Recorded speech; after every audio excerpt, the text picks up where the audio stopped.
በዚህ ውስጥ ልጅነቱን ማሳለፎ እንደው ኢትዮጵያዊነት ላይ ምን አይነት ኢትዮጵያዊነት እንዲኖረው ታድርጓል? ከትልቅ መወለድ ሳይሆን ራስን ለትልቁም ነገር መውለድ ኃላፊነት ይለማመዳሉ። ለዛውም ደግሞ ትልቁን የማስተማር ኃላፊነት ነው የሚሰጣቸው። የመንደር ልጆችም ሰብስቤ ያስተማርኩ አንዳንድ ብር በወር ያስከፈልኩ ያንን ህይወቴን ዩኒቨርሲቲ ገባሁ። በአንድ ማህበረሰብ ውስጥ አንድ ልጅ ሲያድግ ትልቅ እሴት ከዛ ማህበረሰብ ይወስዳል። ሲያዙን እንቢያንል እናት አባት ሳይሆን የጎረቤት ሰውም ያዛል።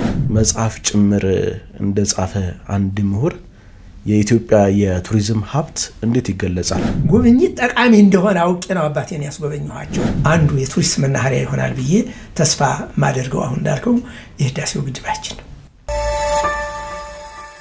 ጤና ይስጥልን የፋና ፖድካስት አድማጭ ተመልካቾቻችን፣ ይህ ለሀገር የሚጠቅሙ ሐሳቦችን የምናወጣበት ለሀገር የሚበጁ ሐሳቦችን የምናነሳበት ለሀገር የተሰኘው ዝግጅታችን ነው። በዛሬው ለሀገር ዝግጅታችን ላይ አንድ እንግዳ ጋብዘናል። እንግዳችን በኢትዮጵያ የቱሪዝም ዘርፍ ውስጥ ስማቸው በጉልህ ይነሳል። ብዙዎች የኢትዮጵያ የሆቴልና ቱሪዝም አባት ይሏቸዋል። የአዲስ አበባ ቱሪዝም ኮሚሽን ኮሚሽነር ጭምር ሆነው ሀገራቸውን አገልግለዋል። ተመራማሪ፣ አስተማሪ፣ አስጎብኝም ጭምር ናቸው። እንግዳችን ዶክተር አያሌው ሲሳይ ይባላሉ። ለሀገር ተጀምሯል ብርሃኑ አበራ ነኝ። አብራችሁን ቆዩ። ዶክተር ፈቃደኛ ሆነው ወደ ፋና ፖድካስት ስለመጡ ለሀገር የሚጠቅሙ ሐሳቦችንም ደግሞ ለማዋጣት ጥሪያችንን አክብረው ስለመጡ እጅግ አድርጌ አመሰግናለሁ። እኔም ለዚህ ስለጋበዛችሁኝ የሀገሬን ጉዳይ ለማንሳት ስለጋበዛችሁኝ በጣም ደስ ብሎኛል። አመሰግናለሁ። እንደው ላሊበላ አካባቢ ተወለዱ። ለቱሪዝም በጣም ቅርብ የሆነ ቦታ ነው። ከርሶ 6 መጽሐፍ አለዎት፣ ግን ከ6ቱ መካከል አንዱ ከቆሎ ተማሪነት እስከ ኮሚሽነርነት ይሰኛልና የእርሶን የህይወት ታሪክ የሚያትት መጽሐፍ ነው። ከዚህ መጽሐፍ ውስጥ እንደው መጽሐፉን እንኳን ያላነበበው ሰው እንደው ሽፋኑን አይቶ እንኳን እንደሚረዳው በቆሎ ትምህርት ቤት ውስጥ አልፈዋል፣ በአብነት ትምህርት ቤት ውስጥ አልፈዋል። የቤተ ክህነትም ሰው ነውትና ፊደል የቆጠሩት በአብነት ትምህርት ቤት ውስጥ ነው። እንደው ያን ጊዜ ከማንሳት እንጀምርና ሌሎች ሐሳቦችን እያነሳን ወጋችንን እንቀጥላለን። አመሰግናለሁ። እንግዲህ ያንን ከቆሎ ተማሪነት እስከ ኮሚሽነርነት የሚለውን መጽሐፍ ለመጽሐፍ የተነሳሳውበት ዋናው ምክንያት ምንድነው? ምናልባት ሰዎች ከዝቅተኛ ቦታ ላይ ተነስተው ከሚያስቡት ግብ መድረስ እንደሚችሉ መማሪያ ይሆናል ብዬ በማሰብ ነው። አንዳንድ ጊዜ ሰዎች ደግሞ ይሄ ሰውዬ ማን ነው ብሎ ሰው ለምሳሌ መቼም ቋሚ አይደለም፣ ኃላፊ ነው። በሚያልፍበት ጊዜ ብዙ ሰዎች እኔ አሁን ብዙ ሰዎች ያው ሲያልፉ የዚህ የህይወት ታሪካቸውን አዘጋጅተህ ምናምን ምን የሚል ነገር አለና ያንን እንደገና ሰነድ ፍለጋ ምናምን እሱ ሁሉ ሌላ ከባድ እንትን ነው። አንዱ እሱ ምክንያቱም ለምንድን ነው እኔ ልጆቼ ምን እንደሆንኩ እንዲያውቁ እንዲያነቡት ብዬ ለልጆችም ጭምር ያንን መጽሐፍ ጻፍኩ። እንደገና ደግሞ ያው ሌሎችም ከዝቅተኛ ቦታ ተነስተው አንድ ቦታ ላይ መድረስ እንደሚችሉ የሚያሳይ ይሆናል ብዬ ነው። እንግዲህ እንደ አባባሉ ከትልቅ መወለድ ሳይሆን ራስን ለትልቁም ነገር መውለድ የሚባል እና ይሄ ስለሆነ እኔ መቼም እዚህ ደርሳለሁ ብዬ ዘመናዊ ትምህርት ያው እዛ መጽሐፉ ላይ ገልጬዋለሁ። መጽሐፉ ላይ እንግዲህ የሚለው ምንድነው መቼ እየተወለድኩ ነው። አብዛኛው የተወለድኩበት ቦታ የት ነው፣ መቼ ነው የተወለድኩት፣ ትውልድ ከማን ጋር ይተሳሰራል የሚለው ይሄ ነው። እኔ በጣም ከፍተኛ ትኩረት አድርጌ እዛ ላይ በስፋት አልገለጽኩትም፣ ግን ጠቁሜው አልፌያለሁና ብዙ ሰዎች ይሄ ማለትህ ለኢትዮጵያን በጣም ጥሩ ነው ያሉም ፊድባክ ወይም ደግሞ ግብረ መልስ የሰጡ ሰዎች ብዙ የህይወት ታሪኮችም ሲጻፉ በዚህ መልክ ነው የሚጻፉት።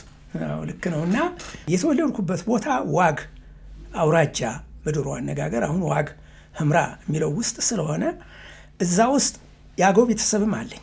በእናቴ እንግዲህ አንድ ሰው 4 ቅርንጫፎች አሉት። በአባቱ በኩል 2 ቅርንጫፎች አሉ። በእናቱ በኩልም ሌሎች 2 ቅርንጫፎች አሉ። እንደዛ እያለ እየተባዛ ነው የሚሄደው። በዛ መስመር ሳየው ወደ ትግራይም ይወስደኛል፣ ወደ አገውም ይወስደኛል፣ ወደ አማራውም ይወስደኛል።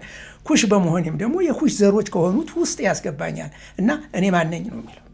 እኔ ማነኝ ዙሬ ሳየው ከሁሉም የተነካካ ዘር ስላለኝ ኢትዮጵያዊ ነኝ ብላ አይሻልም ወይ የሚል ነው እዛ የጠቆምኩትና ይህንን መሰረት አድርገው አንዳንድ ሰዎች የጠየቁኝ ጥያቄ ያቀርቡልኝ ጥያቄ አለና ይሄ አንዱ ትምህርት የሚሰጥ ሁኔታ ነው። ሌላው እንግዲህ ያው እዛ ስኖር እንደተባለውም ያው ማንበብና መጻፍ የማይችሉ ሰዎች ልጅ ስለሆንኩ አባቴ ተቆጭቶ ወደ ቤተ ክህነት ትምህርት ከወንድሞቼ ለይቶ ሲለይም ዝም ብሎ አይደለም የለየው፣ በፈተና ነው። በፈተና እንግዲህ እዛ የሚጻፍ ምናምን ፈተና ሳይሆን እነኚህ ማታ የሚጸለዩ ጸሎቶች አባታችን ሆይ ምናምን የሚሉትን ነገሮች ወንድሜ ጋር አፎካክሮ ወይም ደግሞ አወዳድሮ እኔ ቀደም ብዬ ቶሎ ስለያዝኩ እኔን ወደ ትምህርት ወደ ዘመናዊ ትምህርት ወደ ቤተ ክህነት ትምህርት ላከኝ። በዛ የቤተ ክህነት ትምህርቱን እስከ መጨረሻ ድረስ ገፍቼ ተምሬዋለሁ። እንግዲህ ያንን መዘርዘር አስፈላጊም አይመስለኝም። ቅኔውንም ዜማውንም ሌሎቹንም የመጽሐፍት ትርጓሜም አልፎ አንዳንዶቹን የተማርኩበት ሁኔታ ነው። ከዛ በኋላ ያው እንግዲህ መቼም አንዳንድ ሰው በገጠር ትንሽ ነቃ በሚልበት ጊዜ ሰውም ይገፋፈዋል። ወደ ከተማ ለምን አትሄድም? እዚህ ገጠር ውስጥ ምን ትሰራለህ? ምናምን የሚልም ሐሳብ ስለሚመጣ ያንን ግፊትም የራሴም ሐሳብ ተጨምሮበት መጣሁ ወደ አዲስ አበባ። አዲስ አበባ እንደመጣሁ ወዲያውኑ ማታ ዘመናዊ ትምህርት ቤት ነው የጀመርኩት። ሀብዬ ነው የጀመርኩት። ምክንያቱም እንግሊዝኛ ፊደሎቹንም በአግባቡ አላውቃቸውም ነበር። ግን ባደረግኩት ጥረት በአንድ ዓመት ውስጥ 7ኛ ክፍል ደረስኩ እና ከዛ በኋላ ያው ወክማ የሚባል ነበር ድሮ እዚህ ቅድስት ሥላሴ ካቴድራል አጠገብ አንድ የአዲስ አበባ የህፃናት እና ቲያትር የሚል ነበር። እዛው ግን ወክማ ነው። ከዩኒቨርሲቲ የሚመጡ ተማሪዎች ፊደል ሰራዊት ለማጥፋት ማህይምነትን ለማጥፋት እየመጡ 3ኛ ዓመት ያስተምሩ ነበር። እዛ ነው ጆይን ያደረኩት በማታ። በመሰረቱ አልቀበለኝም ብለው ነበር መጽሐፍ ሲሰጡኝ ሳነበው በአማርኛ አንተ የተማርክ ስለሆንክ አንቀበልም አሉ። በስንት ምልጃ ነው ለምኜ ገባሁ። 7ኛ ክፍል ደረስኩ። ከዛ በኋላ ያው እስከ ዩኒቨርሲቲ ድረስ ማታ ነው የተማርኩት። ቀን የሚባል ነገር አልተማርኩም። ማታ ነው ቀን። ምክንያቱም ሌላ የሚያግዘኝ ሰው ስላልነበረ እየሰራሁ ልጆችም የመንደር ልጆችም ሰብስቤ እያስተማርኩ አንዳንድ ብር በወር እያስከፈልኩ ያንን ህይወቴን ዩኒቨርሲቲ ገባሁ። አብነት ትምህርት ቤቱ ላይ ትንሽ እንቆይና ደስ ይለኛል። የአብነት ትምህርት ቤት ውስጥ ማለፍ በአብነት ትምህርት ቤት ውስጥ ከተለያዩ አካባቢዎች የሚመጡ ተማሪዎች ናቸው ያሉት። ብዝሃ ባህል አለ፣ ብዝሃ ቋንቋ አለ። በዚህ ውስጥ ልጅነቱን ማሳለፎ እንደው ኢትዮጵያዊነት ላይ ምን አይነት ኢትዮጵያዊነት እንዲኖረው ታድርጓል? ከዛም ደግሞ ወደ አዲስ አበባ መጥተዋል እና በዚህ መካከል በብዝሃ ቋንቋም በብዝሃ ባህልም ውስጥ ሲያልፉ በያኔ በእርሶ የልጅነት አእምሮ ውስጥ ምን አይነት ኢትዮጵያዊነት ተቀረጸ? እንግዲህ መልካም ጥሩ ጥያቄ ነው። ይሄም ትምህርት ቤት በነበርንበት ጊዜ እንግዲህ ያው የተለያዩ ቅኔ ቤትም ላይ ዜማ ቤትም ላይ እነኛ አቋቋም ቤት ላይም እዛ አካባቢ የነበሩት ተማሪዎች ከመላው የኢትዮጵያ ክፍለ ሀገሮች የመጡ ናቸው እና እስከማሳውሰው ድረስ ከኤርትራ የመጡ ልጆች ነበሩ። ከኤርትራ የመጡ ልጆች ነበሩ። እነሱ ምን አይነት ኢትዮጵያውያን ናቸው፣ ባህሪያቸው ምንድን ነው የሚለውን ነገር ሁሉ ለማጥናት ከትግራይ የመጡ ልጆች ነበሩ። ከጎንደር አካባቢ የመጡ ልጆች ነበሩ። የተለያየ ባህል ነው፣ የተለያየ ቋንቋ ነው። እሱ ነው። አሁን እዛ ላይ በጣም የሚገርም ነገር ማህበራዊ ህይወት አለ። ማህበራዊ ህይወት አለ። ለምሳሌ ምግባችን የምናበስለው በጋራ ነው። ከዛ አካባቢ ለምሳሌ የማብሰያ ቦታውን ሼር ማድረግ፣ መጽሐፍት እንትን ማለት የመዋዋስ እንዲህ አይነት ነገሮች የመረዳዳት ሁኔታዎችም አሉና ማህበራዊ ህይወትን የምትለምደው ኢትዮጵያዊነትን እዛ አካባቢ ከሌሎች ጋር አብረህ መኖር የምትለምደው ከቤተሰብ ወጥተህ በዚህ በአብነት ትምህርት ቤት ውስጥ እንደገና ስራም ትለምዳለህ። በመሰረቱ በየሰፈሩ ሂደህ ማን ነው በእንተ ስማ ለማርያም ብለህ ምግብህን ከመሰብሰብ ሌላ ሌሎች ነገሮች ቤት መስራት ጎጆ መስራት አለ ጎጆ ሰርተ የሳር ጎጆ ምናምን እንትን ብለ በጣም የሚያስደንቅ ኑሮ ነውና እዛ አካባቢ ስትኖር ትተጋገዛለህ እኒ ነገሮች ሁሉ ኢትዮጵያዊነትን አብሮ መኖርን ሰላማዊ የሆነ ኑሮ መመስረትን የሚያስተምሩ ናቸው ይሄ ነው እንግዲህ እዛ አካባቢ የነበረው መቀጻጸልም አለ መቀጻጸል ስለ ከፍ ብሎ የሚያውቀው ተማሪ ለምሳሌ ዘራፊ እንለዋለን በቅኔ ዘራፊው ከሱ በታች ያሉትን ያስቀጽላቸዋል ያስጠናቸዋል ማለት ነው ከመምህሩ ቀጥሎ ያው እንደ ሁለተኛ መምህሩ ነው እነኚህ ነገሮች ሁሉ እኔ ደግሞ ከኔ በታች ያሉ ካሉ ደግሞ እነሱን እያስተማሩ መረዳዳት ነው አንደኛ ነገር መምህራኑ ደሞዝ የላቸውም በመሰረቱ በነፃ ነው የሚያስተምሩት ምናልባት ከባለ ሀገሩ የሆነ ነገር ያገኙ ይሆናል አንዳንድ መምህራን እንዲያውም ተማሪዎች ለምነው ካመጡት የተለመነ እንጀራ ጋር አብረው የሚጋሩ መምህራን ሁሉ እንደነበሩ ያሳያል እና ተማሪዎቹም ለመምህራን ከተሰጡት ቤቶች ያንን አምጥተው መምህሩን የሚመግቡበት ሁኔታ አለና ይሄ ራሱ ምን ያህል መከባበር ነው እሱ አንዱ መከባበር ነው ሌላው እዛ አካባቢ የምትማረው ነገር ምንድነው እንግዳ ተማሪ ይመጣል በጣም የሚገርም ነገር ነው እንግዳ ተማሪ ገና ጀማሪ ጎጆ ያልሰራ ምን ያላለ በሚመጣበት ጊዜ ተቀብለን እግሩን አጥበን ለጊዜው እንኳን ደህና መጣ ተብሎ መምህሩ ጋር ከመገናኘቱ በፊት የሚገናኘው ከተማሪዎቹ ጋር እና እግሩ ይታጠባል አቀባበል ይደረግለታል ይሄ አቀባበል በእውነት እንዲሁ ዝም ብሎ ተራቀባበል አይደለም አንድን ሰው ደክሞ የመጣውን ሰው እግሩን አጥበህ ምን ብለህ አጎዛን ጥፈለት ምን ብለህ ከዛ በኋላ የምታለማምደውና ወደ መምህሩም የሚያደርሱ ባልደረባዎች የሚያገኝበት በዛን ሰዓት ነው የሁሉ ማህበራዊ ህይወት የሚደነቅና ኢትዮጵያዊ ባህል ነው ብዬ ነው ማሰብ አብነት ትምህርት ቤት ውስጥ መምህሩ የሚያስተምረው ከፍተኛ የሚባሉ ወይ ደግሞ በትምህርታቸው ትንሽ ገፋ ያሉትን ነው እነሱ ደግሞ ከነሱ ቀጣይ ያሉትን ጀማሪዎቹን ያስጠናሉ እነሱን ያስተምራሉ ስለዚህ ኃላፊነት ይሰጣቸዋል ኃላፊነት ይለማመዳሉ ለዛውም ደግሞ ትልቁን የማስተማር ኃላፊነት ነው የሚሰጣቸውና በዛ ሂደት ውስጥ ማለፎ በኋላ ላይ ኮሚሽነር እስከመሆን ደርሰዋልና ትልቅ የሀገር ኃላፊነት ተቀብለው ሀገሩን አገልግለዋልና በዛ ሂደት ውስጥ ማለፎ በልጅነት ጊዜው ኃላፊነትን መለማመዶ ለቀጣይ ህይወቱ ጠቅሞኛል ብሎ ያስባሉ አዎ ምንድነው ለቀጣይ ህይወቴ አንዱ ስነ ምግባር ያስተምራል ዋናው ስነ ምግባር አሁን እንግዲህ መቼም በአብነት ትምህርት ቤት አልፎ የመጣ ሰው ሁሉ በሙሉ የስነ ምግባር ተከታይ ነው ብሎ ለመናገር በጣም አስቸጋሪ ነው የሰዎች ባህሪ ይለያያል እዛ ግን መንፈስን የሚያርቅ ትምህርት ነው የምትማረው እንግዲህ ህግጋት አሉ በመጽሐፍ ቅዱስ የተደነገጉ ህግጋት አሉ እነኛን ህግጋት እንድትጠብቅ እግዚአብሔርን እንድትፈራ አንድ መጥፎ ነገር ለሀገር ብቻ አይደለም ለማህበረሰቡም መጥፎ ነገር እንዳትሰራ እንግዲህ ከህግጋት ውስጥ አንዱ ሌብነት ነው ሙስና ነው መስረቅ ነው ያ ነገር ይገታል አሁን እንግዲህ ኮሚሽነር ሆኜ ያው ከገንዘብ ጋር ግንኙነት ባይኖረኝም እንዴት ነው የተሰለፍኩበትን ስራ ለሀገሪቱ እንዴት አድርጌ ነው አስተዋጽኦ ማደርገው የሚለው ለተቀን ያበነነኝ ነበር በመሰረቱ አለቆችን ብቻ አይደለም አለቆችንም ኦፍ ኮርስ አለቆችም ይህን ስራ ብለው እቅድ ተይዞ እኔ ራሴ እቅድ አዘጋጅቼ ከኔ በላይ ሌሎች አለቆች አሉን ቅድም እንዳልኩት ከላይ መምህሩ አለ ከዛ ቀጥሎ ደግሞ ሌላው አለ እንደዚህ የተዋረደ ልቅና ስላለ ያም ደግሞ ከዚህ ጋር የተያያዘ ነው ዋናው አለቃችን እንግዲህ ከንቲባው ነው የነበሩት ከዛ ቀጥሎ ደግሞ ሌሎችም አሉ አስተባባሪዎች አሉ እነኛ ጋራ ተባብሮ የመስራት እና ደግሞ ቅድም ያልኩትን እነኚህ አፍራሽ የሆኑ ነገሮችን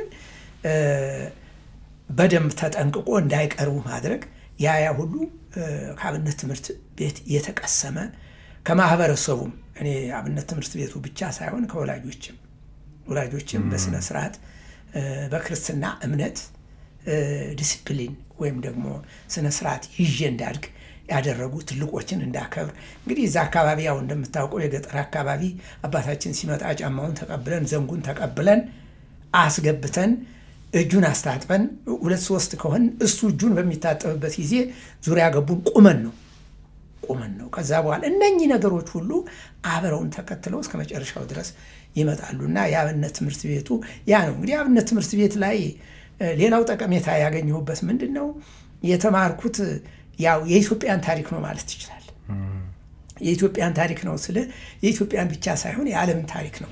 በክርስትና ዓለም ውስጥ ሰማዕታት፣ ጻድቃን፣ መላእክት፣ እመቤታችን፣ ጌታ የሰሩትን ታምራት እንደገና ከነኚህ ጋር ተያይዘው ለምሳሌ ጻድቃን ሰማዕታትን በማሳደድ ጻድቃን ሰማዕታትን በመቀበል የሚታወቁትን እንግዲህ ስለ ፋርስ ታሪክ ነው፣ ስለ እስራኤል ምርኮ ነው።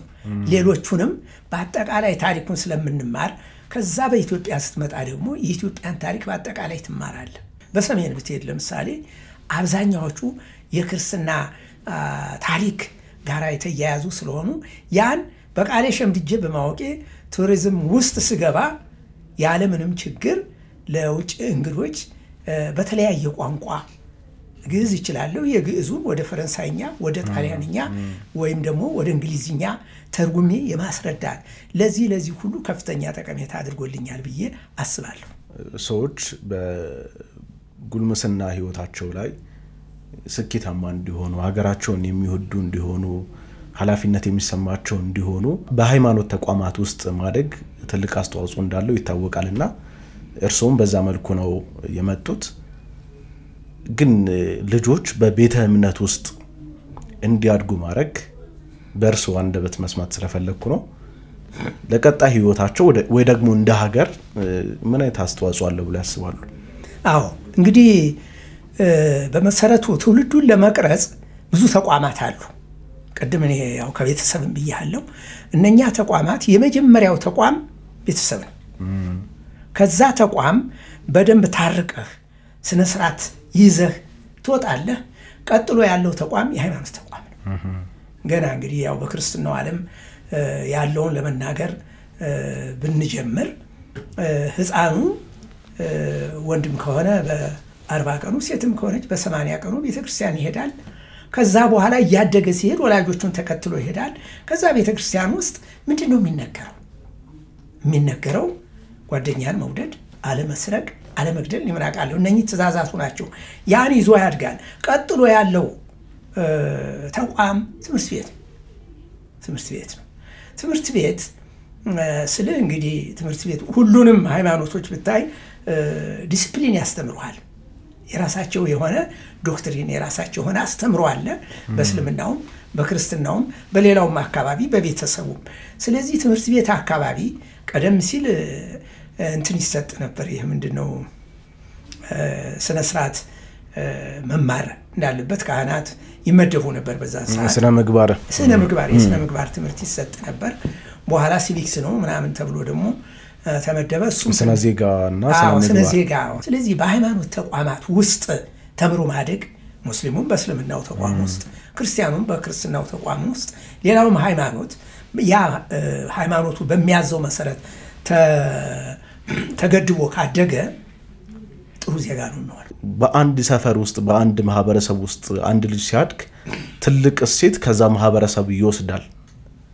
እንደው ከዚህ አንፃርስ እርሶ ባደጉበት ማህበረሰብ ውስጥ ምን አይነት እሴት አሁን ላለው ኢትዮጵያዊነት ግብአት ሊሆን የሚችል ምን አይነት አስተዳደግ ምን አይነት እሴት አገኙ? ትክክለኛ አባባል ነው። በመሰረቱ ልጅ ሆነን ሲያዙን እምቢ አንልም። እናት አባት ሳይሆን የጎረቤት ሰውም ያዛል። እባክህ እንዲያርግልኝ ነው። ያ ልጅ የወላጆቹ ልጅ ብቻ አይደለም፣ የሌሎቹም ቤተሰቦች በዙሪያ ያገቡ የጎረቤትም ልጅ ነው ማለት ይቻላል።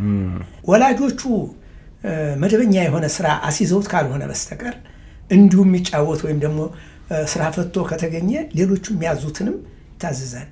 እኔ ትዝ የሚለኝ ነገር እናቴ ስራ ሲበዛባት ጎረቤት ትታኝ ትሄድ ነበር።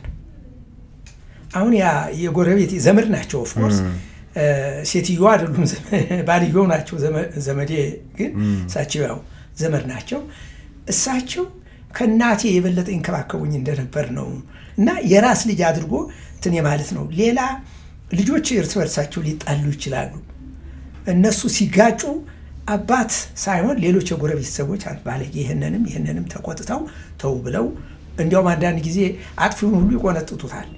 ሂዶ ለወላጆቹም አይናገርም። ለምን? ከወላጆቹ አዎንታዊ የሆነ መልስ አያገኝም። ለምን ቆነጠጡ ብሎ ጎረቤት ጋር አይጣሉም። ምናልባት አንዳንድ ጊዜ ሴትና ልጅ ያስነሳው ጸባይ ብርድም ይባላል። ይሄ በይት ባህል ቢኖርም ልጆች ሂደው ሲነግሩ የሚሰሙ ወላጆች ከሆኑ ነው እሳቱን የሚያቀጣጥሉት። ካልሰሙ እንደ ከሰመ ይቀራል። እንኳን ምን አድርገህ ነው የቆነጠጡ? እንዲህ ብለውኝ እንኳን ቆነጠጡ፣ እኔም ቢሆን ቆነጥጥህ ነበር እንኳን ቆነጠጡ። ያው ከመልካምነት አንፃር ስለሆነ ይሄን ነገር የሚያደርጉት። አዎ ከመልካምነት አንፃር ስለሆነ ምናልባት ያ ልጅ ሲቆነጥጡ አካሉን የሚጎዳ ሌላ የሆነ ጠባሳ የሚተው ካልሆነ በስተቀር ምንም አይነት የከረረ ጸብ ወይም ደግሞ በጎረቤቱ መካከል እንዲያው እርሶ ባይኖሩ ኖሮ ይሄ ባለጌ ልጅ ምናምን ነው የሚለው ወደ ልጁ ነው ትኩረት የሚያደርገው እንጂ አይጣላም። እና መምህር እንደ ጌታ ነው የሚታየው። እኛ ልጆች ሆነን መምህራችን ሲመጡ እንነሳለን። እንዲያው ዘመናዊ ትምህርት ቤትም ማታ ቢሆንም የተማርኩት ትልቅ በሆንም መምህሩ ሲገባ ተማሪዎቹ በሙሉ ይነሳሉ። እና ይሄ ራሱ ከዛ ተያይዞ የመጣ ስነ ስርዓት ስለሆነ ያ ሁሉም ኢትዮጵያዊ እንግዲህ አሁን እንደተናገርኩት ልጁ ሲያጠፋ ነው ልጁም ችግር ሲደርስበት እንደራሳቸው ልጅ አድርገው ስለሚያዩት ወላጆቹ ባይኖርም ያ ልጅ የአካባቢው ሰው ልጅ ስለሆነ የሚደርስበትን ችግርም ተሯሩጠው እንዲጠፋለት ያደርጋሉና ይሄ በጣም ወሳኝነት አለው። እርሶና ቱሪዝም እንዴትና በምን ሁኔታ ተገናኙ? እንግዲህ ገጠር አካባቢ ያደጉ በአብነት ትምህርት ቤት ውስጥ ተማሩ፣ በቤተ ክህነት ውስጥ ትልቅ ማዕረግ ላይ ደረሱ፣ ከዛ ወደ አዲስ አበባ መጡ። በምን አይነት መልኩ ከቱሪዝም ጋር ተገናኙ? እንግዲህ ቱሪዝም ጋር የተገናኘው በአጋጣሚ የተገናኘ ነው። እኔ ትምህርቱን ስማር ወደ ሳይንስ ባዮሎጂ፣ ኬሚስትሪ እና ፊዚክስ እየተማርኩ 9ኛ ነው 10ኛ ክፍል ከደረስኩ በኋላ ዝንባሌ ወደ ሜዲሲን መሆን ነበረበት። ግን በአጋጣሚ ወደ አርት መጣሁ እና እዛ አካባቢ እንግዲህ የተማርኩት በአብዛኛው አካውንቲንግ እና ይሄ ቢዝነስ ምናምን ነው። አዲስ አበባ ዩኒቨርሲቲም ስገባ ቢዝነስ ኮሌጅ ለመግባት ነው የተመዘገብኩት። አሁን ስኮላርሺፕ መጣ። በወታደራዊ መንግስት ጊዜ ሰፋ ያለ ብዙ ህዝብ የሚሄድበት የነጻ ትምህርት እድል ይሰጥ ነበር እና አሁን በዛን ጊዜ በእርግጥ በኬሚስትሪም በባዮሎጂም በፊዚክስም እስከ 9ኛ ድረስ የነበረኝ ውጤት እንዲያውም ባዮሎጂ 100 ነው የነበረኝና ግን ሲያዩት ዝንባሬው ወደ አርት መሆኑን ሲያዩ እነኚህ የሚመድቡት ሰዎች ናቸው የመደቡኝ። ሲመድቡኝ ምንድን ነው ያደረጉት? ሀገርም አልመረጥኩም እኮ በጣም የሚገርም ነገር። ሀገር ስመርጥ ብዙ ሰው ይቀበላል ተብሎ ስለሚታሰብ ሩሲያን የመረጥኩት፣ ሶቪየት ህብረት በዛ ሶቪየት ህብረትን የመረጥኩት። በሁለተኛ ደረጃ የመረጥኩትም ሌላ ሀገር ነው። 3 ሀገሮች መርጫለሁ ትዝ እስከሚለኝ ድረስ እና እነኛ ሀገሮች ግን ብዙ ሰው ይወስዳሉ ተብለው የሚታሰቡ ምናልባት ቼክ ይሆናል አንዱ የት እንደሆነ አላውቅም። በዛ ጊዜ ደግሞ ያው ወቅቱም ይሄ የኮሚኒዝም ወቅት ስለሆነ የኮሚኒዝም ግንኙነቱም የኮሚኒስት ሀገራት እርስ በርስ ነው። አዎ ርዕዮተ ዓለም የሚከተሉ ሀገሮች ኩባን ጨምሮ ስለነበር ቼክን ይመስለኛል እነኚህን ሀገሮች መረጥኩ። በኋላ ውጤቱን ሳየው በእርግጥ የነጻ ትምህርት እድሉን ያገኘው ግን የመረጥኩት ትምህርትም አይደለም። ባንኪንግ፣ ፋይናንስ፣ ቢዝነስ ምናምን የሚሉ ነገሮች ነበሩ የመረጥኩት። በኋላ ቱሪዝም እና ሆቴል ማኔጅመንት የሚል አገሩም ዩጎዝላቪያ። ከዛ ወይ አጋጣሚ እንግዲህ እኔ ልውጣና እንዲያውም አንዳንዶቹ አይ ሀገሩንም ያልመረጡት ነው የትምህርት አይነቱም ደግሞ ያልመረጡት አይደለም እና እንግዲህ የዚህ የአጋጣሚ ጉዳይ ሆኖ እንዲያውም እዛ ስንሄድ ወደ 14 ተማሪዎች ነን ይሄን ነው አይሮፕላን ላይ ገና ጠመዱኝ ተማሪዎቹ። ያላለም የካራክተር አሳሲኔሽን የሚባል ጠመዱኝ። አንተ እኮ ይሄንን ተመረስ ስትመጣ የምግቡን የሚከትፈው ሰውዬ ቢላዋ ይዞ ሲበሳይ ቢላዋ ይዞ ነው የሚመጣብህ ምናምን ይሉኛል። እኔ ቢላዋ እስከሚያነሳም አልጠብቅም፣ በደንብ አስተዳድረዋለሁ፣ ግዴ ለማይዟቸው አትፍሩ እያልኩኝ ሄድኩ። አሁን ሲሄድ በመሰረቱ ጀመርኩት ትምህርቱን። መጀመሪያ አንድ ዓመት ቋንቋ ነው የምትማረው። ከዛ በኋላ ትምህርቱን ሲጀምረው ታሪክ ነው። ቅድም እንዳልኩ ቅርስ ነው። ታሪክ ነው የሚጎበኙ ቦታዎች ትልቅ ስሜት ያሳድርብን። እንዲያውም እነሱ ደግሞ በረፍት ጊዜያችን ወደ ባህር ዳርቻ አድሪያቲክ ባህር የሚባል አለ በጣሊያንና በዩጎዝላቪያ መካከል ያለ ባህር ነው። ወደዛ ወደ ባህር ዳርቻ ይወስዱናል። ቱሪስት በብዛት እዛ ይመጣል። ከሰው ጋር መገናኘት ከቱሪስቱ ጋር ቋንቋ መነጋገር ምናምን እንዲህ ነችና ይህችማ በቃ ወደፊት በጣም የምትፈልግ ትምህርት ናት ብዬ ቋንቋዎችንም ፈረንሳይኛም ጣሊያንኛም ዩጎዝላቪኛም እንግሊዝኛም ነኝና አራቱን የውጭ ቋንቋዎች እዛው ያጠናከርኩ እንግሊዝኛ ያው እዚህም ስለሚማሩ እዚህም ስለተማርኩት ያንን አደረኩና ያው ቱሪዝም ጋር የተገናኘሁት እንግዲህ በዚህ አግባብ ነው መሰረቱ። እንደው በልጅነቱ ግን አሁን በቱሪዝም ውስጥ አንቱታን ያተረፉ ምሁር በቱሪዝም ላይ በርካታ ጥናትና ምርምሮችን ያደረጉ አሁንም ድረስ ቱሪዝም ላይ የሚያስተምሩ ሰው ነዎት። በልጅነቱ ከቱሪዝም ጋር የሚያገናኝ ነገር ነበር ወይስ ደግሞ እንደው ህልሙ ነበርዎት ወይ ለቱሪዝም የተለየ ፍቅር ነበርዎት?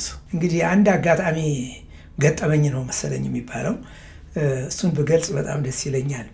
አዲስ አበባ መጥቼ ያው ቀደም እንዳልኩት ልጆችን እየሰበሰብኩ ምን እያልኩ ቤተክርስቲያንም እያገለገልኩ እየኖርኩ እንዳለ አመት ሲሞላኝ አባቴ መጡ።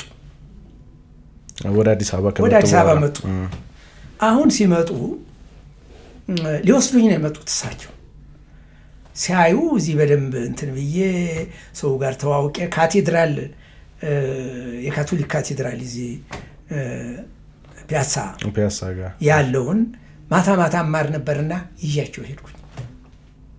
ይያቸው ሲሄድ እዛ የሚንጋጋው ተማሪ ሴቱ ወንዱ ምኑ የነን ሁሉ ሲያዩ አይ እኔ የመጣሁት ልወስድህ ነበር፣ ነገር ግን ከዚህ ዓለም ውስጥ አውጥቼ እንደገና መልሼ እዛ ለምን ወስድሃለሁ?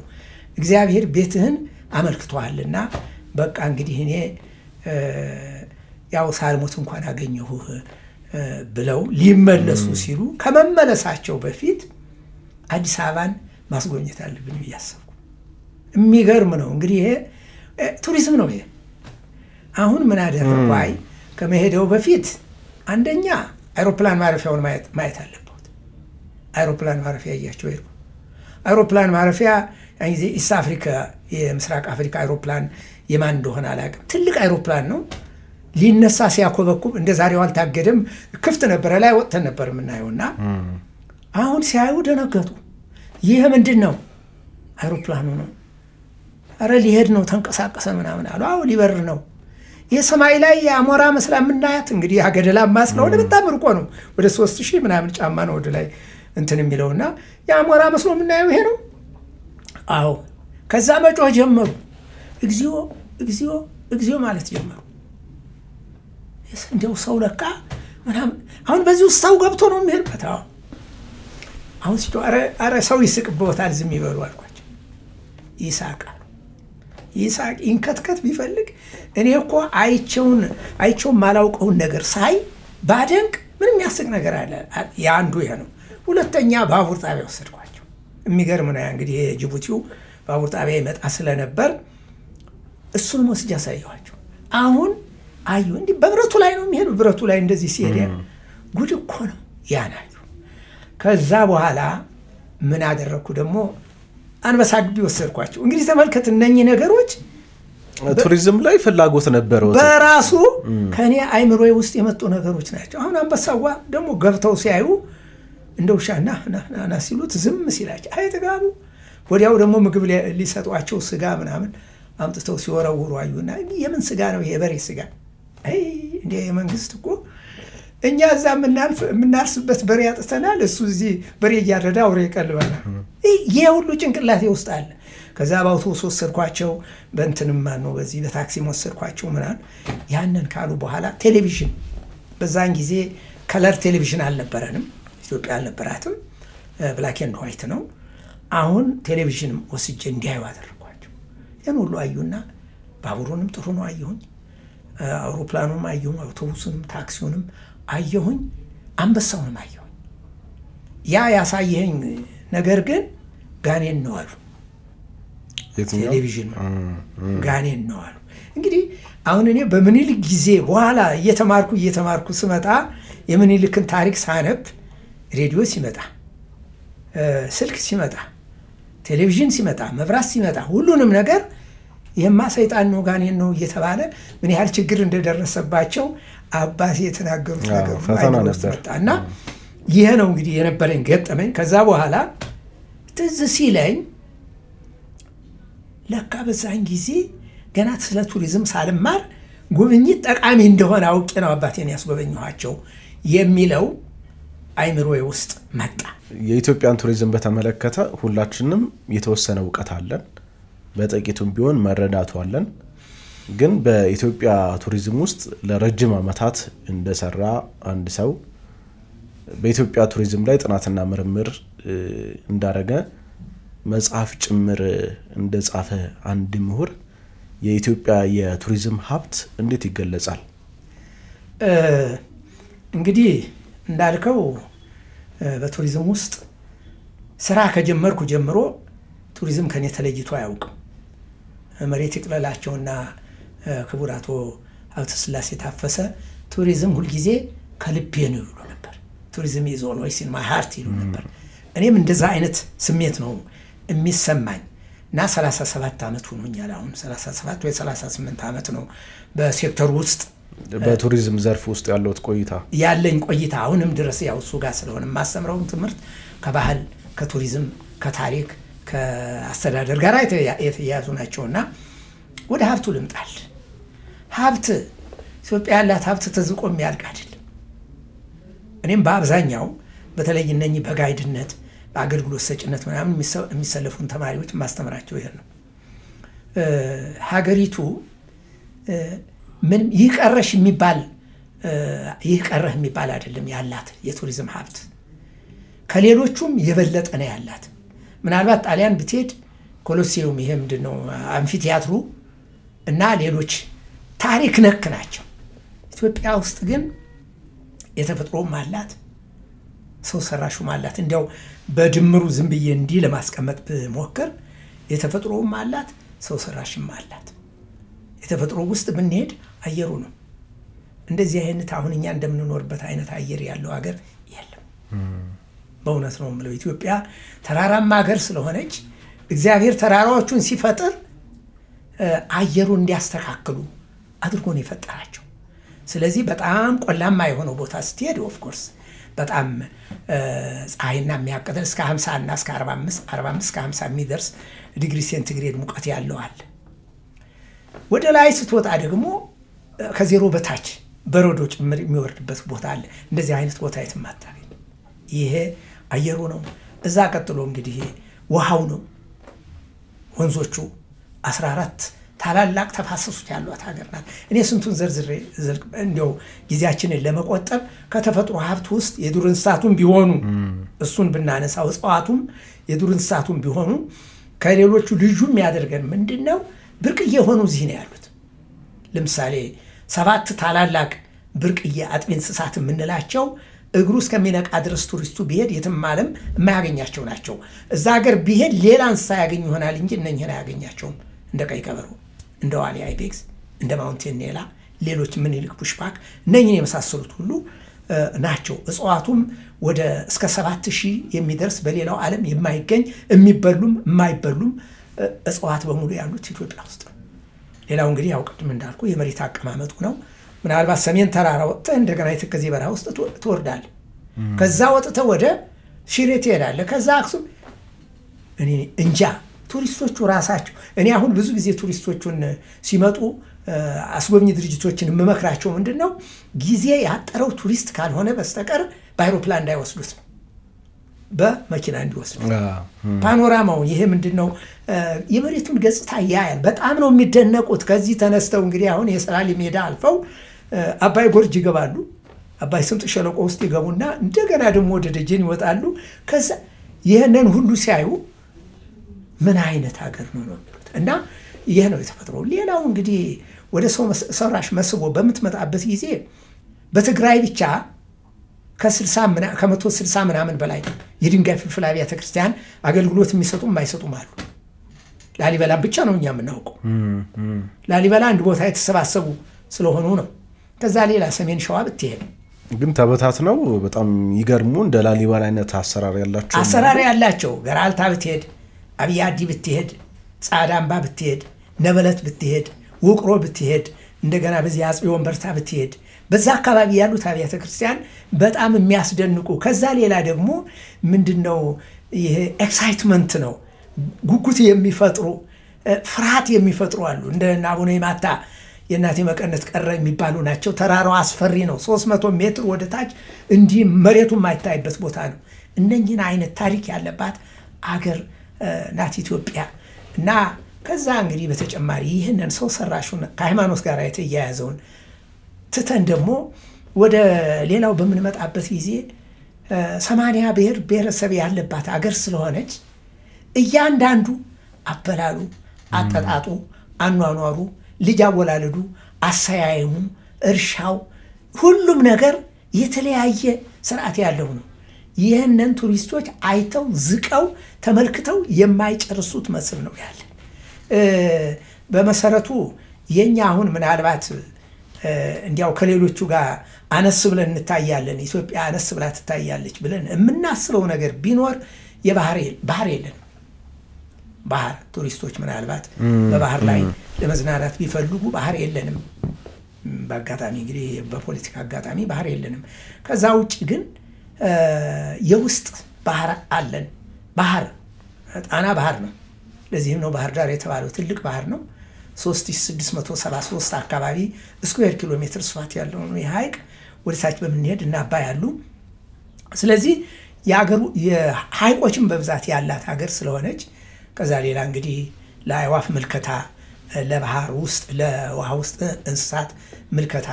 ለአሳ ማጥመድ ለነኝም በቱሪስት ለምንመኛቸው ፍልውሃዎች አሉን በጣም መሬቱ ራሱ የኢትዮጵያ መሬት እስከ 750 የሚደርስ ፖይንት እምቅ የፍልውሃ ጠበል ያለባት ሀገር ናት ገና ያለሙት ማለት ነው የለሙትን እንግዲህ ከአዲስ አበባ እንጀምራለን እዚሁ አዲስ አበባ አፄ ምኒልክ ከተማው እንዲመሰርቱ ወንዶ ገነትን እንደገና ሌሎቹንም ብታነሳቸው በፍልውሃም የበለጸገች ናት የነን ሁሉ ግን ያው አንዳንድ ጊዜ ወዳም ቢሸከም የበላ ይመስላል እንደሚባለው ተሸክመናቸዋል እንጂ አልምተን በቱሪዝም ብቻ ሀገሪቱ ልትኖር የምትችልበት ሀብት ነው ያላት ይሄንን ነው እንደው በአጭሩ መናገር የምፈልገው እንደው ስለ ባህርም ስላነሱ ባህርና ቱሪዝም ምንድነው ግንኙነታቸው የሀገራትን ተሞክሮ ለናነሳ እንችላለን እዚህ ላይ መልካም እንግዲህ ባህር የሚለውን ስናነሳ ውሃ የሚለው ላይ ነው እንትን ምን ሄደው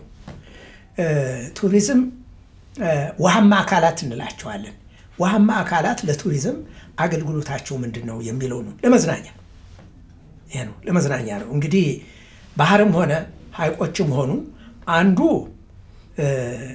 ዋና ነው ዋና ያገለግላል ሁለተኛው ሰርፊንግ የሚባላል በእኛ ሀገር ያው ውቅያኖስ ከሆነ ሰርፊንግ የሚባል እዚህ በጣውላ ላይ እንዲ ማዕበሉን እንትን እያልክ የምትሄድበት ነው ሌላው የውሃ መዝናኛ ምንድነው ይሄ ካያኪንግ የሚባላል አሁን ኩርፍቱ ምናምን ሁሉ እናደርግበታለን እሱ አለ ከዛ ሌላ ሴይሊንግ የምንለው ነው እንትን ላይ በጀልባ መቅዘፍ ማለት ነው በቀጥሎ ያለው ደግሞ ዋተር ስኪንግ ይባላል ከግርህ ልክ እንደ በረዶ ከግርህ ላይ እንደዚህ ይታሰርና እዛ ጀልባው ይስብሃል አንተ ውሃው እንዲህ እየቀዘፍ የምትሄድበት ሁኔታ አለ ከዛ ሌላ እንግዲህ መታጠብ ምንድነው ፍልውሃ ውስጥ ገብተህ የምትጣጠብበትና በጭቃውም ተቀብተ ሰውነትን መሬት ላይ የምትቀብርበት መድኃኒት ነው እንደዚህ አይነት ነገሮችም አሉ ከዛ ሌላ እንግዲህ በውሃ ውስጥ የሚኖሩ እንስሳትን ታያለ በተለይ ባህር ከሆነ አሳ ነባሪ ጭምር ልታይ ትችላለህ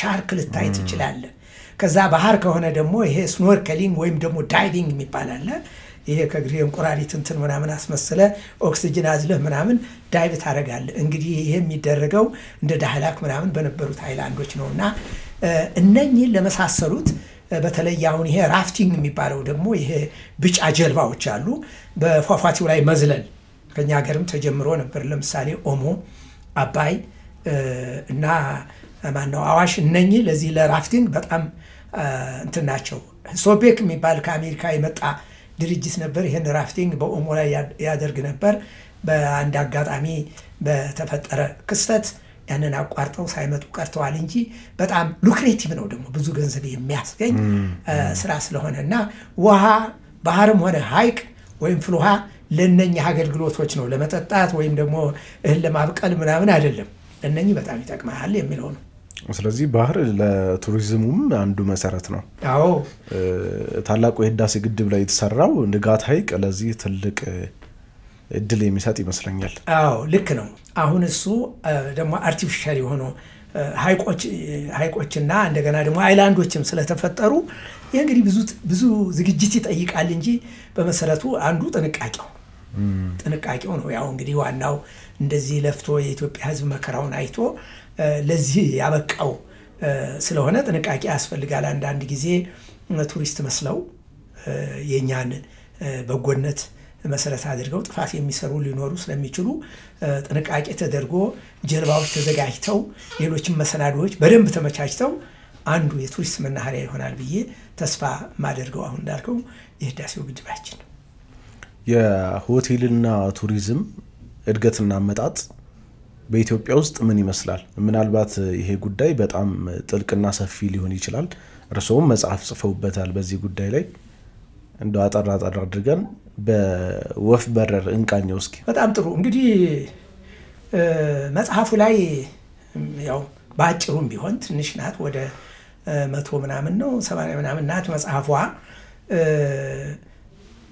ያው እዚህ ሴክተር ውስጥ ስሰራ የቱሪዝም እድገት ምን ይመስላል የሆቴል እድገት ምን ይመስላል እንግዲህ ቱሪዝምና ሆቴል አንድ አካል ናቸው በመሰረቱ እኔ ብዙ ጊዜ እንዲያውም ቱሪዝምና ሆቴል ሲሉ ቃወማለሁ ቱሪዝም በሉት ቱሪዝም ብቻውን የተንሳፈፈ ጃንጥላ ነው እንጂ እነኚህ ሆቴሎች ሬስቶራንቶች ወይም ሌሎቹ ከሌሉ ቱሪዝም ሊባል ስለማይችል ቱሪዝም ካላችሁ በውስጥ የታቀፋቸውን ነገሮች መጥቀሳችን ነው እንጂ ቱሪዝም ዝም ብሎ ጃንጥላ ነው እላለሁ ሽቦዎቹ ናቸው ከውስጡ እንዲዘረጋ የሚያደርጉት እነሱ ናቸው ዋናው የቱሪዝምና ሆቴል እንዴት መጣ የሚለውን ነው መጀመሪያ ስነሳ ከቤት ለእንግዳ እስከ ሸራተን ነው የሚለው መጀመሪያ የተነሳውበት አርቲክል ጽፍ ከቤት ለእንግዳ እስከ ሸራተን ሆቴል የሚለው ያንን የቤት ለእንግዳ በጎነት የኢትዮጵያ ማህበረሰብ በየትም ብትሄድ በየት አሁን ቢሆን እየተገበረው ይገኛል ሆቴልም ሰርተን እንደገና የነፃ መስተንግዶም እያደረገ ነው የህዝብና ከዛ ተነስቼ ነው ያን የጻፍኩት እንግዲህ ሆቴል በኢትዮጵያ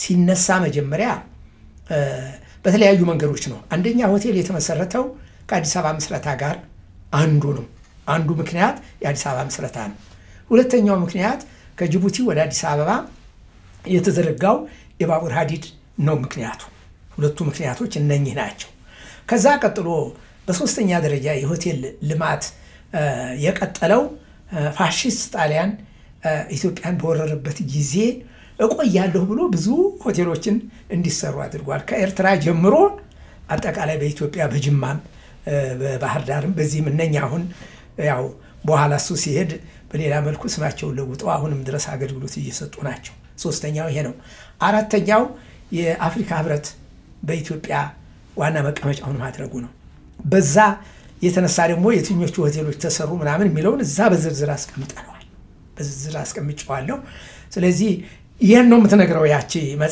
መጽሐፏ የምትነግረው ይችን ነው እንግዲህ እድገቱ ምን ይመስላል በግርማዊ ቀዳማዊ ኃይለ ሥላሴ በምኒልክ ጊዜ ጅማሮ ነው ሰው ሆቴል መብላት ሂዶ መብላት እንደኖሩ ይቆጠር ስለነበረ ዳግማዊ አፄ ምኒልክ መከራቸውን ነው ያዩት እንዲያውም እሳቸው እየጋበዙ ሁለት እየጋብዘው በሶስተኛው ምን ነው ዘመዶቼ ለመመዱ እንዲኖር ሁለት ጊዜ ጋበዙ በሌላውን መኳንንቱን ምኑን ጋበዙና ከዛ በኋላ ሶስተኛ ሲያዩት አሁንም እዛ ሆቴል የሚሄድ ሰው ጠፋ ምግቡ ይዘጋጃል ትይጣይቱ ያዘጋጃሉ ግን የሚበላ ጠፋ በኋላ ዘመዶቼ እናንተ በሌላው ሀገር እኮ አንዱ ትላንትና ከጋበዘ ዛሬ ካልጋበዘ ሌላኛው እንደነው ይቆጠርበታል ብለው ነው የተናገሩት ይችን ቃል ነው የተናገሩት ከዛ በኋላ ለካ ንጉስንም መጋበዝ ይቻላል ብሎ መኳንንቱ ዛሬ እቴጌ ጣይቱ ሆቴል ዳግማዊ ምኒልክንም እቴጌ ጣይቱንም እናንተም ተጋብዛቸዋል እየተባለ አስለምደዋል ያ የጅማሮ ጊዜ ነው እና ምኒልክን ተከትለው እንግዲህ ሆቴል ዲዩክ የሚባለውን በኋላ ተመስርቷል እንደገና ቦሎላኮስ ነው ምናምን የሚባል ሌላም ሆቴል ሌሎችም ተመስርተዋል ያ የጅማሮ ጊዜ ነው ከዛ ቀጥሎ እንግዲህ ያው በግርማዊ ቀዳማዊ ኃይለ ሥላሴ ጊዜ ደግሞ የተወሰኑ ሆቴሎች ተቋቋሙ እንደ ራስ ሆቴል እንደ ሆቴል ዱክ ነኝ የመሳሰሉት ትንሽ ከፍ ማለት ሁኔታ መጣ ጣሊያን ሲመጣ አጥለቀለቀው በመሰረቱ እኔ እዛ መጽሐፉ ላይ ጣሊያን እንትን ያላቸውን በሙሉ ዘርዝሬያቸዋለሁ ምን ያህል ክፍል ነበራቸው ምናምን ምን የሚለውን ሁሉ አስቀምጫለሁ አሁን ጣሊያን ሲለቅ ከፍ ያለ ስታንዳርድ ያላቸው ወይም ደረጃ ያላቸው ሆቴሎች መከፈት ስለነበረባቸው ለአፍሪካ ህብረት በተለይ ሂልተን መጣ ሌሎችም እንግዲህ እንደ ሆቴል ለአፍሪካ የሚባሉት ኢትዮጵያ ሆቴል ገነት ሆቴል እነኝ ሁሉ በሙሉ መሰራት ጀመሩ ይሄ አለፈ እንግዲህ ሁሉም ያልፋል ከዛ ደርግ ሲመጣ ደግሞ ያው የተወሰነ የራሱን አስተዋጽኦ አድርጓል ለምሳሌ ያህ የሚባለውን በኋላ ያው ችግር ደርሶበት በኋላ የተሰራውን ይሃ በትግራይ ውስጥ ያለውን አክሱም ውስጥ ያለውን ማለት ነው ላሊበላም ሮሃ የሚባለውን ጎንደርም ጎሃ የሚባለውን ጣና ደግሞ ያው ጣና ሆቴል የሚባለው እነኝን ሁሉ በደርግ ጊዜ ተሰሩ ናቸው ሌሎችንም በዚህ በሪፍት ቫሊ በስምጥ ሸለቆ አካባቢ እንዲሰሩ አድርጓል አሁን ያ መንግስት አልፎ ደግሞ አሁን በዛን ጊዜ የነበረው በደርግ ጊዜ የነበረው ችግር ምንድነው ሆቴሎች በመንግስት ስር እንዲዋ የግሉ ሴክተር ተሳትፎ አልነበረው በስድስት ሰንሰለቶች ጊዮን ሆቴል አምባይሶራ ሆቴል ዋቢ ሸበሌ ሆቴል ማኖ ራስ ሆቴል ፍሎሃዎች ሆቴሎች ኢትዮጵያ ሆቴል ብሎ በስድስት ቼይን አዘጋጅቶ እሱ ብቻ ቱሪስቶች እዛ ካልሆነ በስተቀር ሌላ ቦታ እንዳያድሩ ያደርግ ነበር ያ የራሱ እንግዲህ የሴንትራሊዝም የተማከለ አስተዳደር ችግር ነው የነበረው ከዛ በኋላ ግን ወደ መጨረሻው አካባቢ ሚክስድ ኢኮኖሚ ብሎ እነኚህን ሌሎች ሆቴሎች ኢየሩሳሌም ሆቴል አይቤክስ ሆቴል እነኚህ የሚባሉት ደግሞ የግሉ ሆቴል ገብቶ እንዲሰራ አደረገ በዛን ጊዜ ቁጥራቸው እየበዛ ሄደ ቀጥሎ እንግዲህ ያው በሚቀጥለው መንግስት የነበረው በኢህአዴግ ጊዜ ደግሞ ያው ዲሴንትራላይዝድ የሆነ ስለሆነ ፕራይቬት ሴክተሩ ባስጎብኚ በእግረ መንገድ ማነው በነገራችን ላይ የደርግ መንግስትም የግሉን ሴክተር አስጎብኚ ድርጅቶችም እንዲገቡ አድርጎ ጀምሮት ነበር አሁን ይሄኛው መንግስት ሲመጣ ደግሞ ያው የግሉ ሴክተር እንዲሳተፍ በማድረጉ የመንግስት የነበሩትንም ፕራይቬታይዝ ያደረገ ለግሉ እየሰጠ ምናምን ተንስላለ ቱሪዝሙ ላይ መነቃቃት ይፈጥራል መነቃቃት ተፈጠረ ብዙ ሆቴሎች ተሰሩ በየክፍለ ሀገሩ ብዙ ሆቴሎች ተሰሩ አሁን የተቋም ችግር የለብንም በመሰረቱ አሁን እንግዲህ አሁን እንደምታዩ ደግሞ በዚህ በመንግስትም ራሱ በኢንቨስትመንት ገብቶ በገበታ ለሀገር ገበታ ለህዝብ ገበታ ለትውልድ ምናምን በሚሉት የተለያዩ ሆቴሎች በኮይሻም በጎርጎራም በወንጭም በጨበራ ጩርጩራም በሌሎችም አካባቢዎች እነኚህ ተቋማት ተሰርተዋል መሰናዶ አለን አይሮፕላኑ አለን መንገዱ አለን ሆቴሉ አለን ሬስቶራንቱ አለን አስጎብኚ ድርጅቱም አለ የተማረ ሰውን በየአካባቢው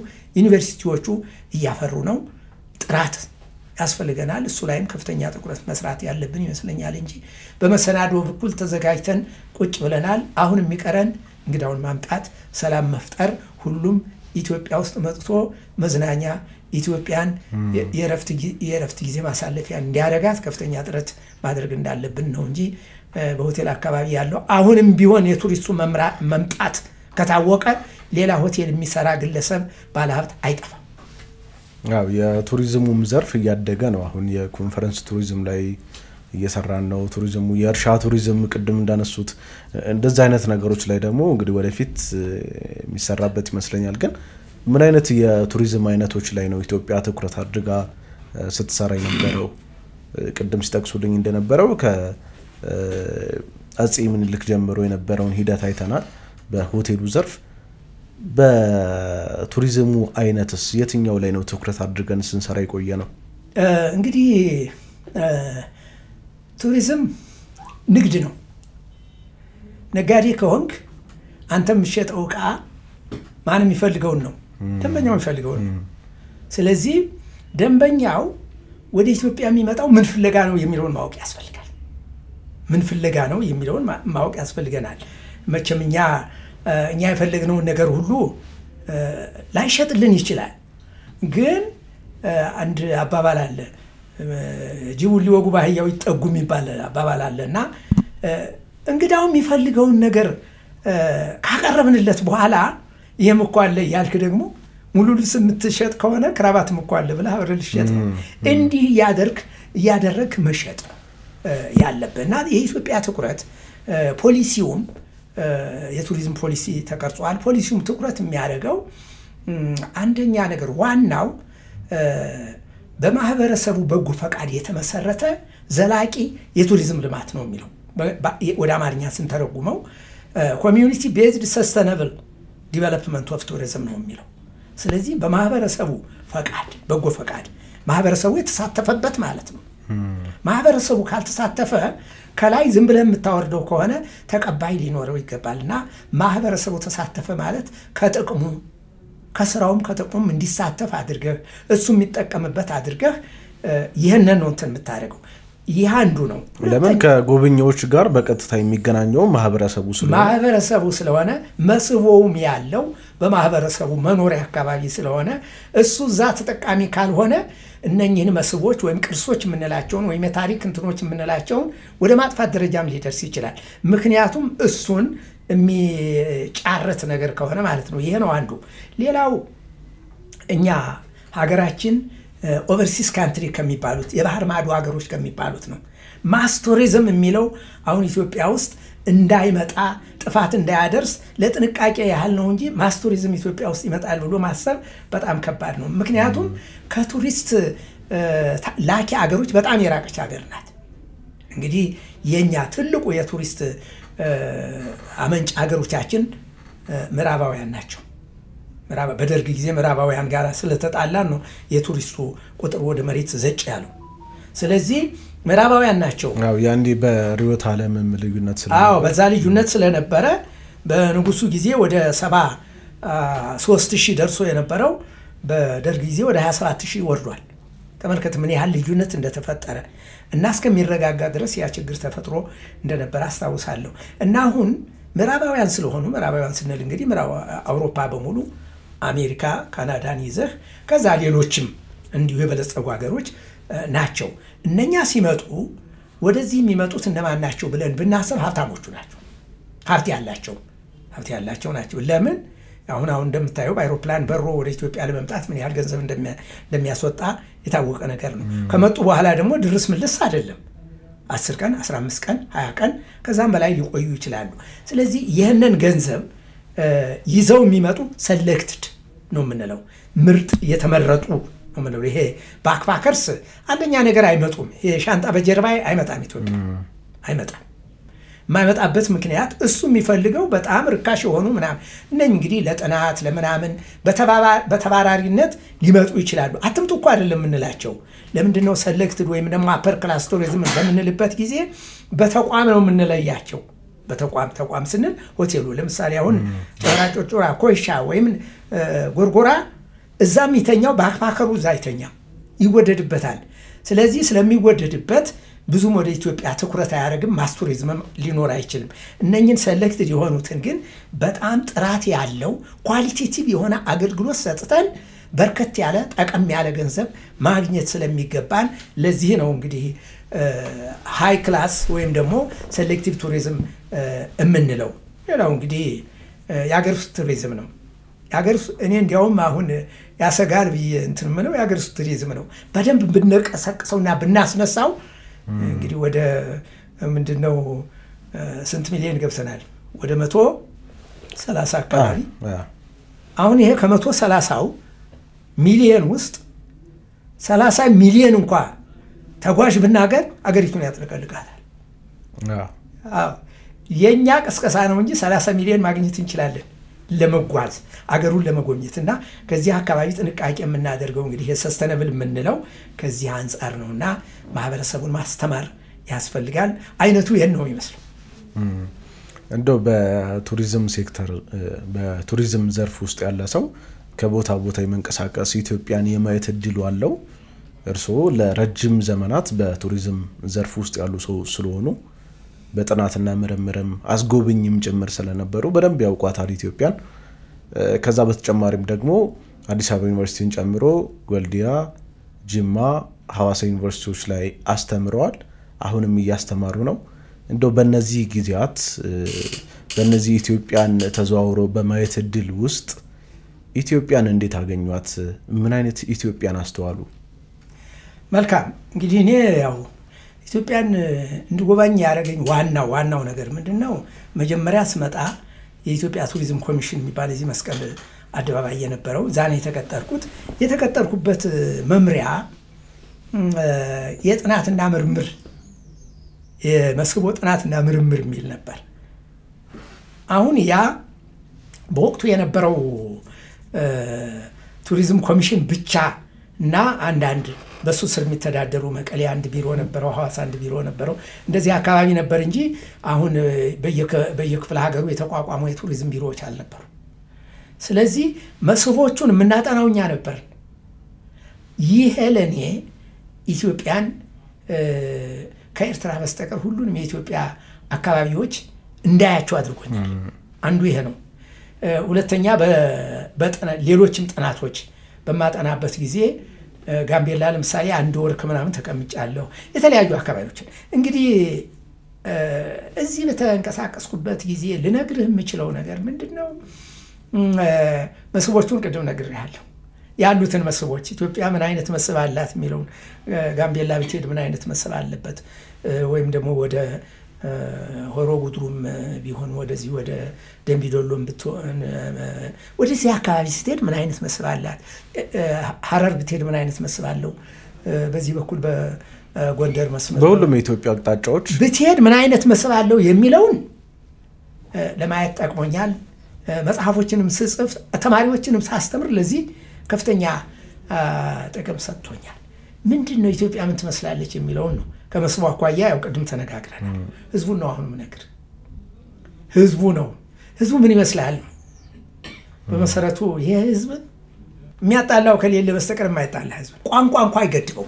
ሌላ ደብረ ጽዮን የምትባል እዚህ ገራልታ ውስጥ አንዲት ቤተክርስቲያን አለች። ደክሞኛል በእውነት ነው የምልህ። አብይ ጾም ነው ምናምን ነው ቱሪስቶቹን እየዛ ተራራ ላይ ወጣሁ፣ ድክም ብሎኛልና አሁን ሰዓቱ አልደረሰም። አሁን እንዳልነው የጾም ጊዜ ነው።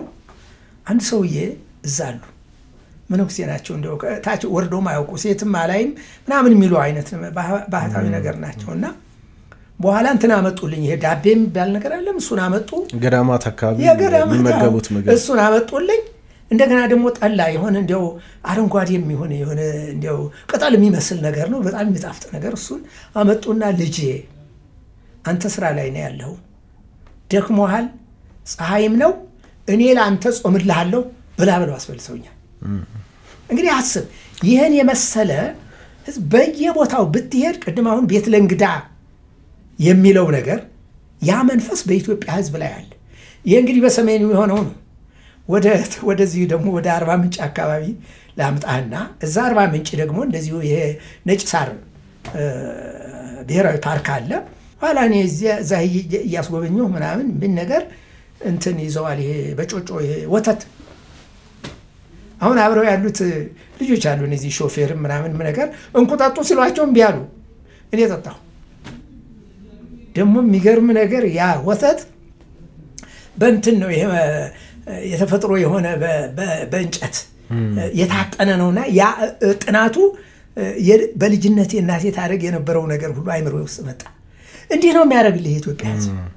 እና ህዝቡ በደንብ ትሪት ካደረከው ከቅድም እንዳልኩ ከሚመጣው ከቱሪዝሙ ተጠቃሚ ካረከው ለእናት ሀገሩም ሆነ ለቱሪስት መስህቦች ለቅርሶቹም ለታሪኩም ሽንጡን ገትሮ የሚጠብቅ ህዝብ ነው ያለው። ያንን ወደዛ ደረጃ እንዲመጣ ለማድረግ ግን እኛ ተማርን የምንለው ሰዎች ሳናጠፋ ግንባር ቀደም ሆነን መልካም መሪ ሆነን የምንሄድበት ከሆነ ይህንን ነው ያዩት። በኢትዮጵያ መሬት በሐረር ውስጥ ምዛ ገብቼ አስጎብኝቻለሁ። እንግዲህ ቅድም እንዳልከው እኔ ምን ያላልኩበት ዳገት የለም እንዳለችው አስጎብኝም ሆኜ ኮሚቴርም ሆኜ አጥኚም ሆኜ አገሪቱን በሙሉ ስላየኋት ኢትዮጵያ ያለው ማህበረሰብ ደግ ጥሩ ህዝብ ነው ብዬ ነው የማስበው። ይህም ደግሞ ውጭ ሀገር ሳልቀር እንዲያው ዛው ተምሬ እንደ ጓደኞቼ ወይ ወደ አሜሪካ ወይ ወደ ሆነ ሀገር ሳልሄድ ወደዚህ ሀገር መምጣቴ ለኔ ትልቅ በረከትን ሰጥቶኛል ብዬ ነው ማስበው። ምናልባት እኔ እንግዲህ ብዙ ሀብት የለኝም፣ ሀብታምም አይደለሁም። ለመኖር ያህል እግዚአብሔር የተመሰገነ ይሁን እየኖርኩ ነው። ስለዚህ የምኖረው ሀገሬ ውስጥ ስለሆነ ደስታም አለኝ። ለምን አልሄድኩም ብዬ ማለት ጸጸትም ሪግሬትም አላረግም። ይህ ሁኔታ ነው እንግዲህ የኢትዮጵያ ሕዝብ ደግነት፣ የኢትዮጵያ ሕዝብ ደህንነት፣ የመስህቦቻችን ስፋት፣ የቱሪዝም በረከት እኔን ደስተኛ ሆኜ እንድኖር ያደረገኝ። በቱሪዝም ዘርፍ የእርሶን አሻራ አስቀምጠዋልና አንቱታንም አትርፈውበታል። ዞሮ በቱሪዝሙ ዘርፍ ለዚህች ሀገር የእርሶን የሚጠበቅበትን አድርገዋልና ከዚህም በላይ ማድረግ እችል ነበር ብዬ የማስባቸው ነገሮች ሊኖሩ ይችላሉ። ግን ያው ተንደፋድፌ ለሀገሪቱ ይሆናል ያልኩትን ነገሮች አድርጌያለሁ። አሁንም ደግሞ እግዚአብሔር እስከፈቀደልኝ ድረስ የሚደረገውን ነገር ለማድረግ ወደ ኋላ አልልም። እንደው ስለ ህዝቡ ካነሳን አይቀር እንግዳ ሲመጣ እኮ ልዩ ነገር ነው ለእንግዳ የሚቀርብለት። ቤት ውስጥ ልዩ የሚባለው ወይ ደግሞ ለእንግዳ ሲባል የተለየ ነው። በቃ የሚቀርብለት ምግብ ቅድም እርሶም እንዳነሱት የወተት የተሰጠበት ለእርሶ የሰጡበት እቃ ራሱ ልዩ ነው አይደለ? እንግዳን በዛ ልክ ነው ኢትዮጵያውያን የሚያከብሩትና እርሶ ይህንን በደንብ ያውቁታል። ለምን ሁሉንም የሀገሪቱን አካባቢዎች ተዘዋውረው አይተዋል። ስለዚህ እንደው በተለይ ከእንግዳ አቀባበላችን አንፃር የሚሉት ነገር ካለ መልካም። እንግዲህ ያኛው ቤት ለእንግዳ የሚለው እውነተኛው ሐቀኛው ነው። ምንድነው በጣም የሚገርም ነገር ያው ልጅ ሁኜም በዚህ በላሊበላ አካባቢ ወደ ታችም በነበረው አካባቢ ለምሳሌ የገና ማነው ልደት የሚለውን ባነሳው ልደተ ክርስቶስ ሲከበር ከታች ከኤርትራ ከትግራይ ጀምሮ ወደ ላሊበላ ነው የሚመጡት። ከዚህም ከጎጃም በእግራቸው 14 ቀን የተጓዙ ሰዎች እንዳሉ ነግረውኛል። ያገኘዋቸው ሰዎች በዓሉን ለማክበር አሁን እነኚህ ሰዎች ሲመጡ የተወሰነች ትንሽ ጥብኛ ነገር ምናምን ይዘው ሊመጡ ይችላል። የሚያድሩ ግን ከህዝቡ ቤት ነው። ከዚህ በተጨማሪ ያው እንግዲህ ቤት ተለቆላቸው አንበሻ መጥተው ከሆነም ያንም ወጥ ተሰርቶ ምናምን እግራቸውን ታጥበው መኝታ ተለቆላቸው ነው የሚያድሩት። ሌላው የሚያስገርም ነገር በየተራራው በየጋራው ላይ ዛፍ ስር ጠላ፣ አምባሻ፣ ንፍሮ፣ እንጀራ ተዘጋጅቶ ስለ ቅዱስ ላሊበላ ባካችሁ በረከቱ ለኛም ይደርሰናል እናንተ እዛ ተሳልማችሁ ስትመጡ ተብሎ እነኛ ሰዎች በነፃ በልተው እንዲመጡ የሚደረግበት ሁኔታ እንደነበር አስታውሳለሁ። ያ አሁን ቢሆን አልነጠፈም አለ። ሰው ሲያልፍ ችግር እንዳይደርስበት እንትን የማለት እንዲያው ለሱ ብቻ አይደለም። ለምሳሌ አሁን በንግድም ነጋዴም ሆነው ወይም ደግሞ በቅሎ ይዘው አህያ ይዘው የሚመጡም ካሉ ግቢው ውስጥ ቦታ ተሰጥቷቸው ሳር ተፈልጎላቸው ጭድ ተሰጥቷቸው ያንን ሁሉ ስታየው ያ እንግዲህ ያ ባህላዊ እሴታችን ነው። ሊጠፋም የማይገባ ባህላዊ እሴታችን ነው። አሁን ወደ ዘመናዊ ስንመጣ ሆቴል ሰርተናል፣ ሬስቶራንት ሰርተናል፣ ሌሎችን መስተንግዶች አዘጋጅተናል፣ ሰዎችም አሰልጥነናል። እነኛ ሰዎች ይሄ ባህሪ ሊላበሱ ይገባል። ባህላዊ የሆነ የኢትዮጵያ መስተንግዶ እንላለን። እዛ ውስጥ አለን ወይ ነው አሁን ትውልድ ያንን ነገር ያሁኑ ትውልድ እየተከተለው ነው ወይ ነው? ሁሉ ጊዜ አለቃ ተከትሎ ይሄን አጥፍተሃል እያለ እንዲመራ አያስፈልግም። ኢምቦርን የሆነ ከውስጥ ካንተ ከህሊናህ እኔ መስተንግዶ ሰጪ ነኝ። ድሮ እኮ ልጅ እንግዲህ እነኚህ ትልልቅ የሆኑ ሰዎች ልጅ አሳላፊ አትሆንም እያሉ ሲቲዲአይ የሚባለው እዚህ የሆቴል ቱሪዝም ማሰልጠኛ አስተናጋጅ ያጣበት የኢትዮጵያ አየር መንገድ ሆስተስ ያጣበት ጊዜ እንደነበረ ታሪክ ይነግረናል። አሁን ስራ ይዘን ትምህርት ተምረን እንዲያውም የሰለጠነ ትምህርት ቤት ተሰጥቶን በምንገባበት ጊዜ ዶላር ወይም የውጭ ምንዛሪ ያገኛሉ ብለን ሳይሆን እዛ መግባት ያለብን ይሄ የኔ ፕሮፌሽን ነው፣ ቱሪዝም አገልግሎት መስጠት የኔ ስራዬ ነው፣ ወደዋለሁ ብሎ የሚገቡ ሰዎች ያስፈልጋሉ። ይሄ ነው መስተንግዶ የምንለው እኛ።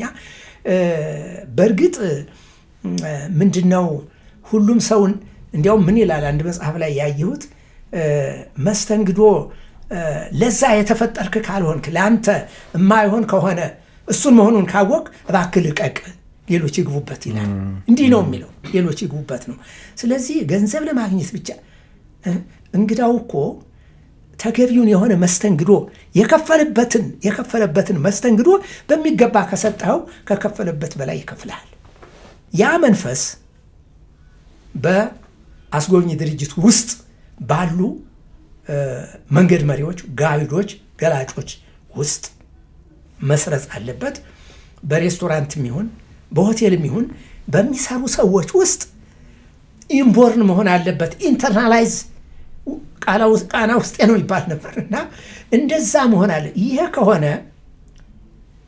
አንደኛ በእንትን ምንድነው የምትለው በዚህ በዘመናዊ ትምህርት የታረቀ ተገቢውን ትምህርት ያገኘ ሰው ሆኖ ኳሊቲ የሆነ ትምህርት ይዞ እንዲገባ ማድረጉ አንዱ ዋናው ነው ከገባ በኋላም ሰውየው ሲገባ ራሱ አስቀድሞ ማሰብ አለበት ቅድም ቱሪዝም እናንተ እንዴት ተገናኛችሁ እንዳልከኝ ነው በአጋጣሚ ተገናኘን ተዋደድን አሁን እኔ ቱሪዝም ምንም ይሁን ምን ስለ ቱሪዝም መጥፎ ነገር የሚናገርብኝ ሰው አልወድም ዘመዴ ወገኔ ነው የሚመስለኝ እና እንደዛ ሆኖ ነው እዛ ውስጥ መግባት ያለበት ብዬ አስባለሁና የነበረው መስተንግዷችን እናቶቻችን በጣም ይገርማል አለባበሳቸው ራሱ ይነግረናል እኮ እናቶቻችን እንግዳ ሲመጣ ቄጤማው ምናምኑ እንዲህ ምን እኔ ምን አውቃለሁ እንዴት ሆኖ አምሮ ያው መተባል ሲመጣ ታየዋለ አምሮ ከዛ ሌላ እነሱ ባህላዊ የሆነ ልብሳቸውን ሁሉም እንደየአካባቢው ባህላዊ የሆነ ልብሱን የሚያምር ምንድነው የሚባለው ከፍትፍቱ ፊቱ የሚባል ነገር አለ ያ አቀባበሉ ነው እሱ ነው ሲያዩት ያላማረ ሲበሉት ያቅራል ነው ምናምን ይባላል እነኚህ ነገሮች ሁሉ ፐርፌክት ንጹህ እንዲያው ቁልጭ ያለ ሆኖ እንግዳው ሲያየው እናቶቻችን ሲያደርጉ እንደነበረው ያንን እንኳን ትሬንድ ወይም ሂደት ተከትለን ብንሰራ ቱሪዝም ኢትዮጵያ ውስጥ አቶ ስላሴ ሲሉት እንደነበረው ኢትዮጵያ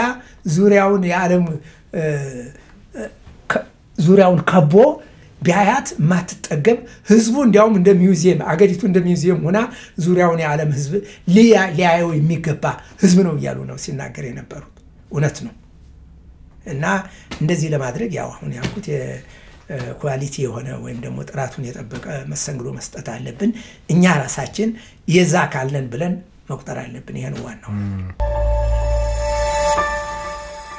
ሀገራችንን ተዘዋውረን መጎብኘት ተዘዋውረን ማየት ላይ ያለን ልምምድ ህዝቡ ከላይ እስከ ታች ድረስ ስለ ቱሪዝም ትምህርት ማግኘት አለ ለሀገራዊ አንድነት ማህበረሰቡ እርስ በርስ እንዲተዋወቅ የሀገርን ወቅ የሚለው የተቀየሰው ህዝቡን እርስ በርስ ለማስተዋወቅ ሁሉም የቱሪዝም መዳረሻዎች መስህቦች የራሳቸው የሆነ ውበት አላቸው ያልተነካ ድንግል የሆነ አሁንም ቢሆን ተዝቆ የማያልቅ ምን ያህል አስተዋውቀናል ይሄን ለዓለም አቀፉ ማህበረሰብ ቱሪዝም ውስጥ ነው ብሎ የሚነሳ አካል ማሰለፍ ያስፈልጋል ኢትዮጵያ ስትነሳ በልዩነት ሊጠቀስ የሚችል መስህብ እንዲኖር ለማድረግ ጎርጎራ ሲሰራ ዝም ብሎ አይደለም የተሰራው ጣና ሐይቅ ላይ ያሉትን አብያተ ክርስቲያን ሐይቁን አጠገው ያለው ጎንደርን ሌሎቹንም መስረት አድርጎ ነው አንዱና ዋናው ስራ የጎብኚዎችን ቆይታ ማራዘም ሁሉ ጊዜ እንግዳ ስትጋብዝ ቤትህን ጠርገህ ነው